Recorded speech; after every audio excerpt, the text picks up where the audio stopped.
So I'd like to welcome everyone to Preserving Jams and Jellies. My name is Shelly Barnes, and I'm the Family and Consumer Sciences Extension Agent for the University of Tennessee Extension in Wilson County. And I'm going to ask my colleague to introduce herself. Hi everyone, I'm Mary Draper. I'm the Family and Consumer Science Extension Agent in Smith County. I'm here to help Shelly answer some questions if you want to drop those in the chat box, or Shelly can get to them at the end of the presentation. Thank you so much, Mary. She's a great team member, and I'm always glad to be on Mary's team. We are able to do a lot of things together, and this is just one of them. So thank you so much, Mary, for being with us today. So there are many recipes for refrigerator and freezer jams. Today, we will be focusing on making jam and jellied products designed to be stored at room temperature. So today, we're going to learn the basics of preparing and processing jam and jellied products, the different types of jellied products, and the importance of various ingredients in those jellied products. We want to can foods safely so they do not spoil during storage or make us sick. Microorganisms of concern for home food preserved foods include mold, yeast, and bacteria. The most common sources of microorganisms are soil and water, so it's easy to see how they can get on our foods. Mold is a spoilage organism most frequently recognized by fuzzy growth on foods.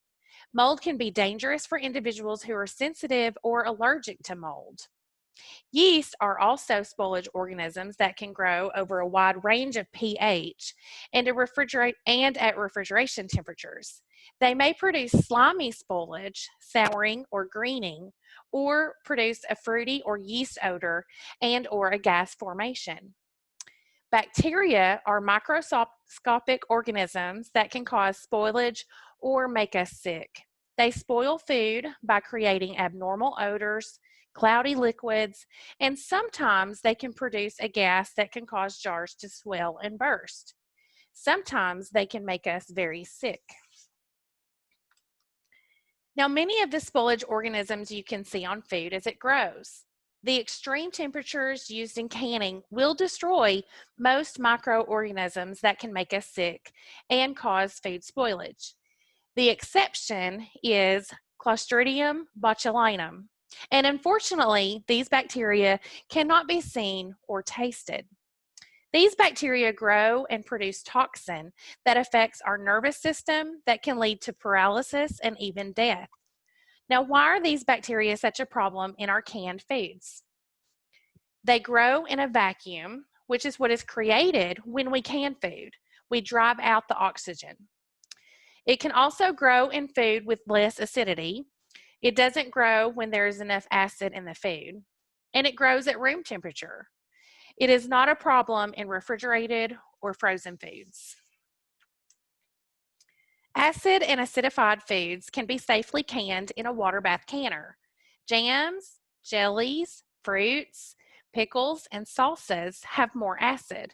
Meat and vegetables are low acid foods, and those foods must be canned in a pressure canner so that Clostridium botulinum do not grow. Foods with enough acid with a pH of 4.6 or below, such as jams and jellies, fruits, pickles, and salsas, inhibit the growth of Clostridium botulinum. An exception to this are figs and tomatoes. Even though they seem like they should have enough acid, they may not have a pH that is low enough. In order to can these safely in a water bath canner, they must be acidified by adding some form of acid, such as lemon juice or vinegar. The cooking process in jam and jelly making will initially destroy microorganisms, but we also process them in order to kill microorganisms that may be in the air as we are filling our jars. We always process jams and jellies in a boiling water canner to kill microorganisms that cause spoilage. The water bath canner is used to process foods at a boiling temperature, which is 212 degrees Fahrenheit at sea level. At this temperature, most harmful microorganisms are destroyed. Follow a tested recipe and process them in the time indicated according to the size of the jar. Most jellied products are preserved in half-pint jars. Now, what can happen when jams and jellies are prepared and processed incorrectly? Jams and jellies that are not prepared and processed correctly may support the growth of spoilage microorganisms like mold. And that's always disappointing, to open up a beautiful jar of jam or jelly and then see that maybe you processed that or prepared it incorrectly because mold is growing on top. This is not how we recommend canning. The open kettle method is not safe. Neither is canning in an oven or a dishwasher, even though you would be surprised at how many calls we get about these. The old-fashioned way of using paraffin wax to seal and not process is also not recommended. Mold can grow under the paraffin. It is not recommended that you scrape the mold off the top, since the filaments can grow down throughout the product. And I know that's something that we hear often, was that, well, my grandma just always scraped the mold off, and that very well may be what she did, but she probably did not know that that's what we don't need to do. The mold can go into the food, and then we would be eating that mold, and that's not a good thing to do. Boiling water canners should be large enough that when you fill them with water 2 inches above the tops of the jars, they will not boil over. You'll need a rack in the bottom so that jars do not rest directly on the heat source. Make sure that you fill the canner with enough water to cover the tops of your jars by 1 to 2 inches. 1 inch is sufficient for jams and jellies since they have a short processing time. Another way that we can can jams and jellies is to use an atmospheric steam canner. These are safe for canning. Water is added to the bottom of the pot until it reaches the bottom of the rack. Jars are placed on the rack and the lid is closed. Water is heated to boiling. There's a dial on the top of the lid that indicates the temperature range you will need to maintain throughout the process. Follow the same processing times given in recipes for boiling water canners. An advantage of these canners is that you do not have to heat large quantities of water. The disadvantage is that you will have to monitor the water level for recipes with longer processing times so that there is enough water to make steam. We use 2-piece canning lids to help ensure that jams and jellies will seal properly. Old zinc and ball and wire lids will not seal properly. USDA is currently testing 1-piece lids to determine if they maintain a seal when stored. However, we don't have the research on that yet. 2-piece lids have a sealing compound that helps to ensure a good seal. Follow the manufacturer's direction on how to prepare them for canning. In the past, recommendations have been to simmer the lids, not the rings, in water to soften the sealing compound. As newer lids have been developed, instructions may have changed. So you always want to be mindful to read if you have, maybe you got a case of canning jars and those come with the lids and the rings. You want to read on the outside of the case to see what is recommended. Maybe you're using jars from the previous season as well as rings, and you just need to get a box of canning flats. That should be on the box of the canning flats, the instructions. So make sure that you always read those, because that process could change over time depending on the compound that they're using. We also use standard mason type canning jars rather than commercial jars that may have held jelly, peanut butter, or mayonnaise. Mason type canning jars are designed to withstand high temperatures without cracking. Reused commercial jars, because they are thin and they may have nicks and cracks from knives or spoons, are more likely to break. Now, a tested recipe is one tested for safety. Testing canning recipes is different from testing other recipes. When we refer to tested recipes when canning, we mean that they have been tested in a scientific laboratory to be sure that microorganisms will not grow when they are stored in your cabinet for weeks and months. And we are fortunate in Extension to have at the University of Georgia the National Center for Home Food Preservation. This is our national test kitchen for food preservation projects. And so all of the recipes that we share with you in the So Easy to Preserve book or from the National Center for Home Food Preservation website, those are all tested recipes that have been tested right there in our national test kitchen. Now, there are 5 different kinds of jellied products, and I want to see if you can name them. So just jot them down or think about them in your mind. You can drop them in chat if you want to. I'm going to give you just a few seconds to come up with 5 different kinds of jellied products. See if you can name all of those.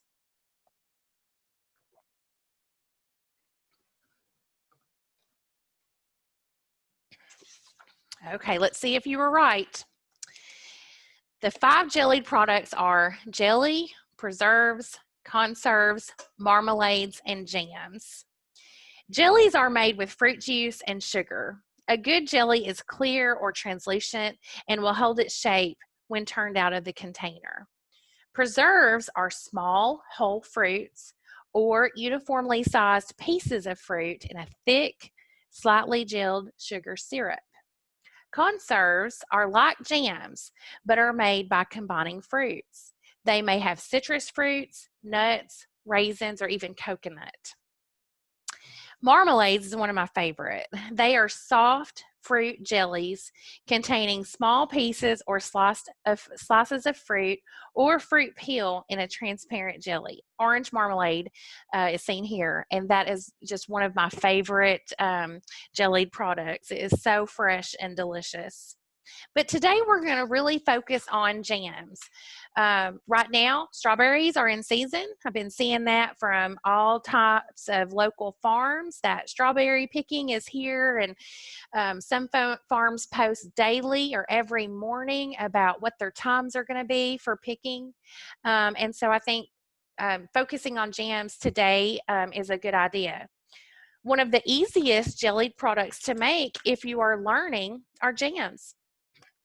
Jams are crushed or chopped fruit cooked with sugar to form thick, sweet spreads. They hold their shape but are less firm than jelly. Unlike preserves, their shape is not retained. Now, in order to form a good gel, or in canning terms, a good set, you have to have the right balance of 4 different ingredients. We have to have fruit, we have to have pectin, acid, and sugar. Fruit provides the characteristic color and flavor. It contributes some or all of the pectin if gel formation is important in the product. Fruit should be at the just ripe stage for best color and best flavor. Now, if you're not adding pectin, the fruit must be naturally high in pectin. Use 1/4 slightly underripe and 3/4 just ripe fruit for the very best gel. Strawberries are not naturally high in pectin, so they do benefit from adding powdered or liquid pectin, while peaches, unsweetened, canned or, while peaches do not. They are very high in pectin. Unsweetened canned or frozen fruit or fruit juice can be used to make jellied products as well. Pectin must be added though, since most fruits are canned or frozen fully ripe. If the fruit is canned or frozen at home, use 1/4 slightly underripe fruit and do not add sugar.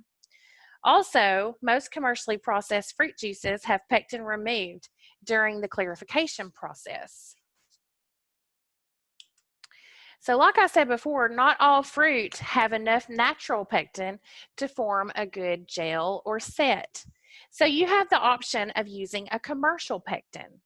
Many of the commercial pectin use apple or the citrus fruit as the pectin source. Commercial pectin comes in two forms. It comes in the powdered sold in the small boxes, and one brand that sells canisters designed for multiple batches. There's also a liquid that's sold in boxes or pouches. It's important to remember that powdered and liquid pectin is not interchangeable.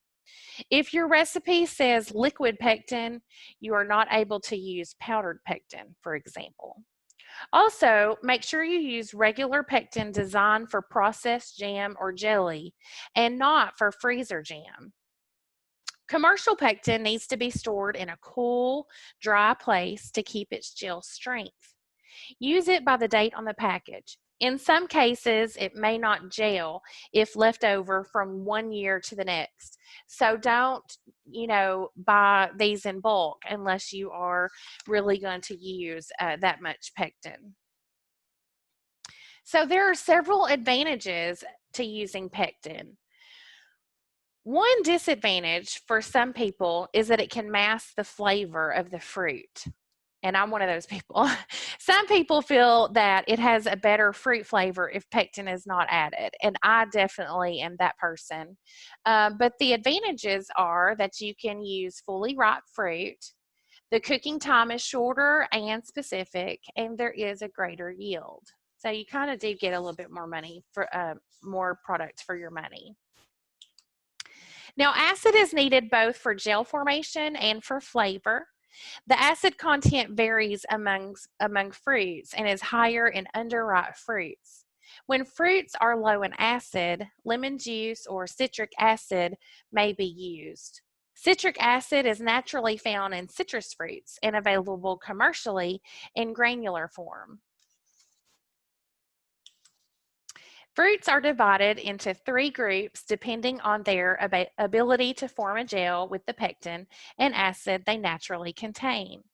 Before making a jelly product, decide in which group your fruit belongs. This will determine whether or not you need to add more pectin and or acid. Group 1 includes fruit that, if not overripe, have enough natural pectin and acid to for gel formation with only added sugar. So these are sour apples, sour blackberries, crab apples, cranberries, currants, gooseberries, Eastern Concord grapes, lemons, loganberries, plums, not the Italian variety, and quinces.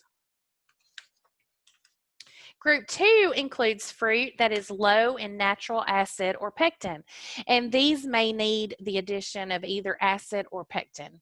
This includes ripe apples, ripe blackberries, sour cherries, chokeberries, elderberries, grapefruit, bottled grape juice, California grapes, loquats, and oranges. Group 3 always need added acid, pectin, or both. And so that's where these strawberries that are in season come in. They are part of group 3. Also apricots, blueberries, figs, Western Concord grapes, guavas, peaches, pears, Italian plums, and raspberries. Now, if you choose not to add pectin for fruits that are naturally low in pectin, you will need to cook it longer than you would with added pectin.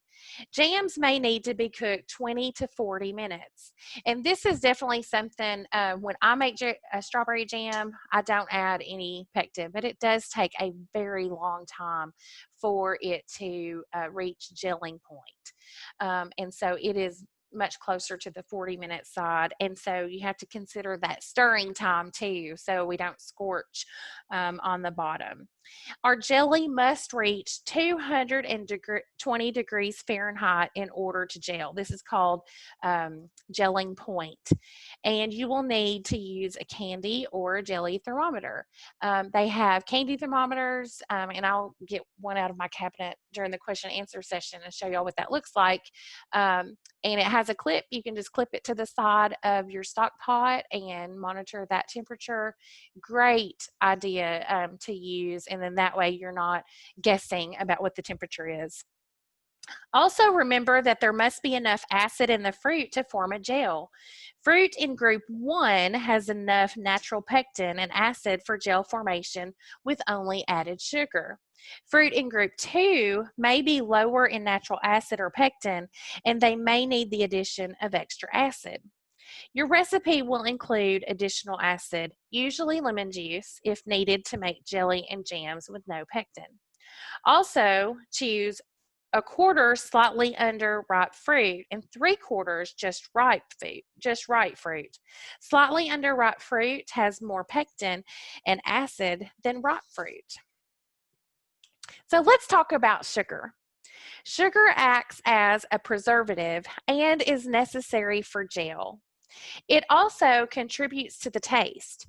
Granulated white sugar, cane or beet, is usually the form you will find in homemade jellied fruit products. Use this type of sugar unless your recipe specifies another. Brown sugar and semi-refined brown or raw sugar is not recommended. They differ from white in chemical properties and sweetening power. Gelling as well as flavor and color can be affected. Sweeteners such as brown sugar, sorghum, and molasses can impart flavors that overpower the fruit flavor. Honey or corn syrup can replace part of the sugar, but should only be used in tested recipes that specify them. Typically, the lighter color honey and corn syrup produce a lighter color product. The recipe will typically be boiled longer to evaporate the extra moisture. You usually notice a change in flavor compared to white sugar. Sugar helps to control the growth of microorganisms in jams and jellies. Never use less than the recipe states. This will produce a syrup and it will increase the chance of spoilage.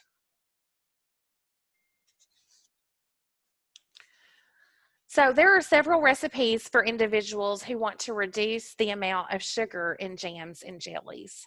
These either require a modified pectin designed for reduced sugar recipes or include a longer boiling time.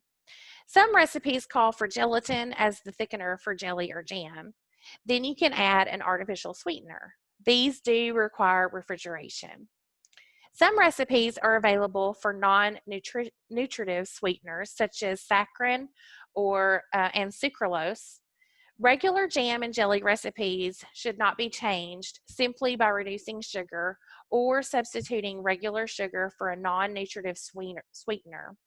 Follow recipes designed for reduced sugar. And so if you're interested in reducing the sugar in your jams or jellies, let Mary and I know, and we can send you information on resources related to that. So now let's talk about how to make jam. This is a step-by-step guide. So the first thing that we want to do is prepare our equipment. We want to fill our canner and begin heating water before we do anything else.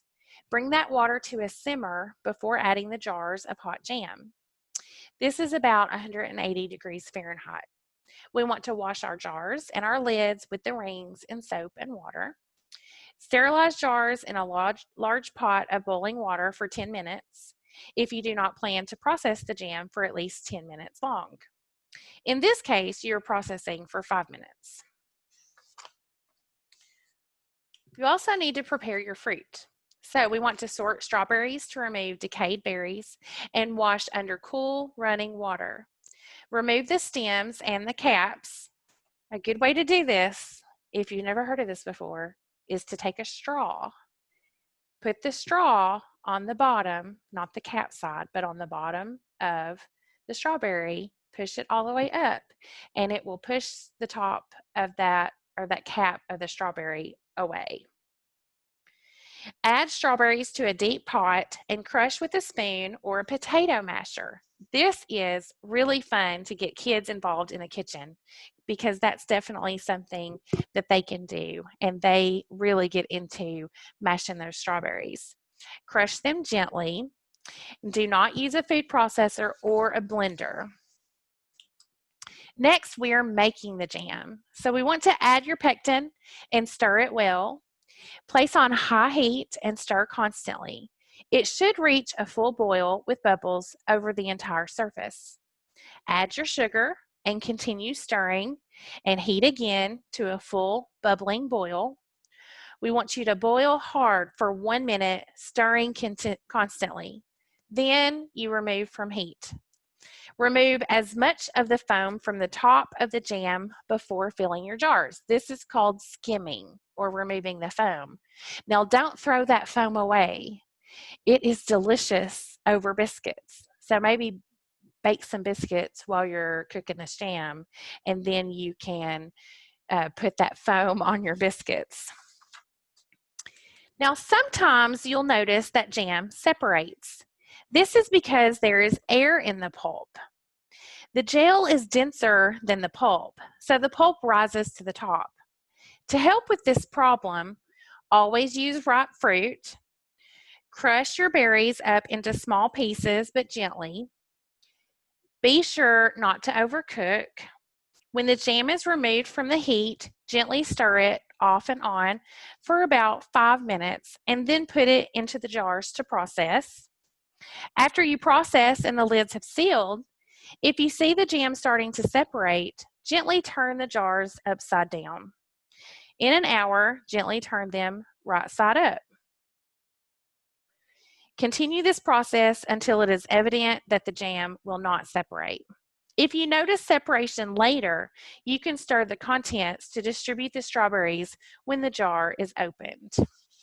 Remember, you wouldn't do that turning upside down until you've let it set for 12 to 24 hours. We know that that lid is sealed.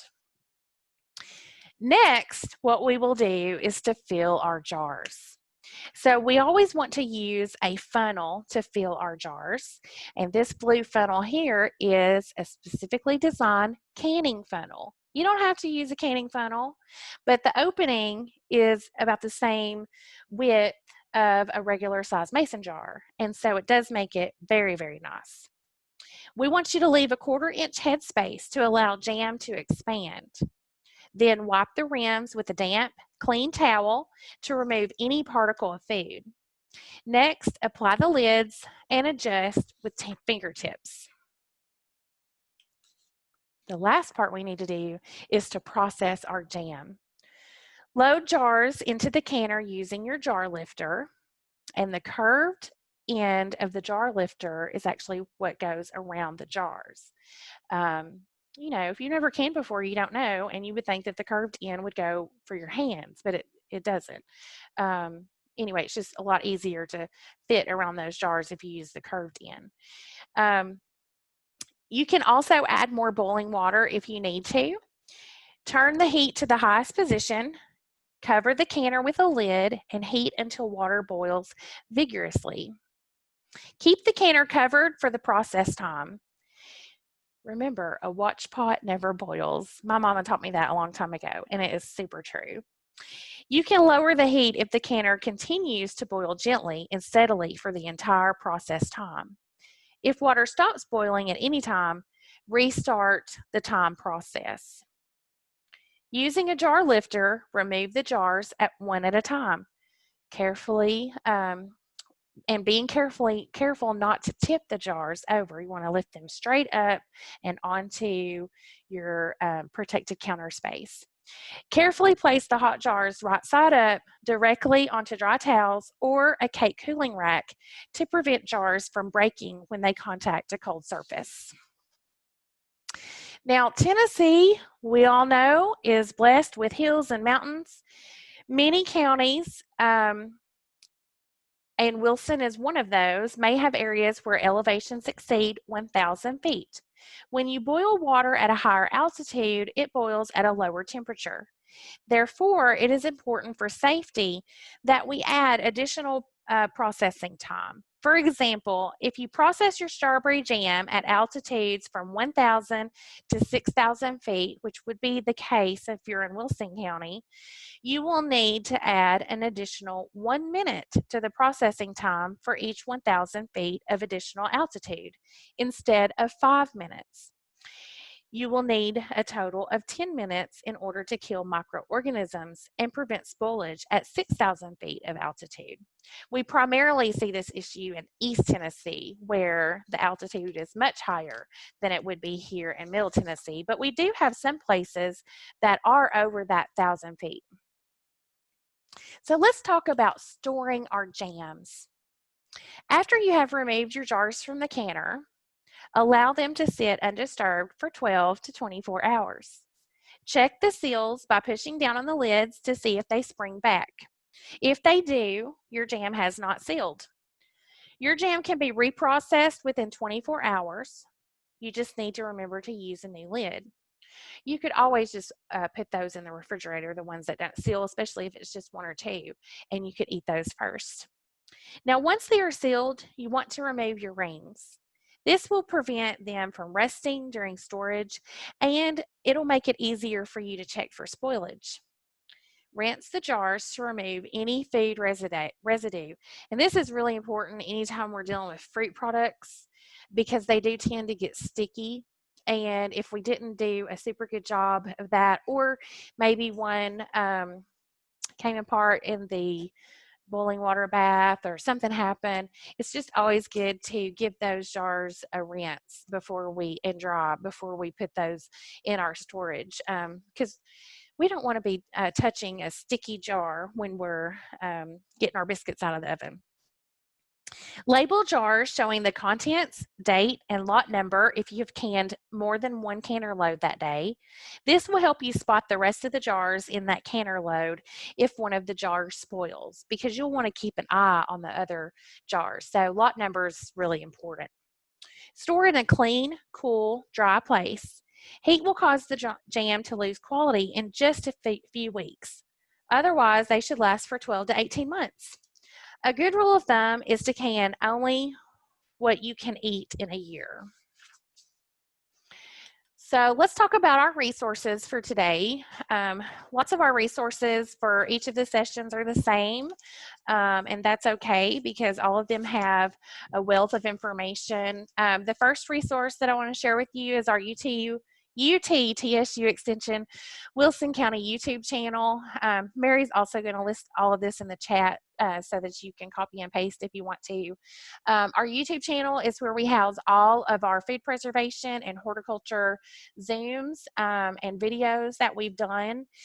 And so you can always go back. Maybe you want to learn more about water bathing. Maybe you want to learn more about the principles of canning. All of those are on there. And every time we do a Zoom, we are uploading those to YouTube. So Easy to Preserve is a book from the University of Georgia. This is our go-to guide for all things food preservation. In Tennessee, every FCS or Family Consumer Sciences Extension agent has one at their office. I carry mine around in my van. I was telling my husband this the other day, much like an ag agent, gets calls all the time about livestock or row crops or whatever they may be doing, and they have things that they carry around with them. I carry around my So Easy to Preserve manual because I get questions about food preservation all the time, and I don't, my brain, it does not have the capacity to remember everything. So I always have that on me handy and can look answer up. Also, USDA's Complete Guide to Home Canning. This is a great free publication. I should say that So Easy to Preserve is not a free publication. You can order that online through the University of Georgia, and sometimes the Wilson Farmers Co-op does have that available for purchase on the shelf. But USDA's Complete Guide to Home Canning, as well as UT Extension Canning Foods publication, those are both links to the free documents. You're able to download those manuals at home. You can print them out, save them to your computer for easy access. The National Center for Home Food Preservation is definitely our go-to website. It has all different types of recipes, all the research-based information, just everything that you can think of to can, freeze, dry, ferment, whatever you're doing is on that website. And so that how do I make jam and jelly is straight from that website, as well as these other two. I put the uncooked freezer jam link on here because I thought some of you might be interested in that, even though we weren't covering that today. And then also the altitude adjustment chart so that you can look at your altitude and you can see if you need to just adjust that. So I'm going to go ahead and stop recording, but I want to thank you all today for joining in with us on making jam and jelly. And if you have any questions related to food preservation, you can contact me, Shelly Barnes, at the email there, or Mary Draper in Smith County at her email. And I want to wish you all a great day.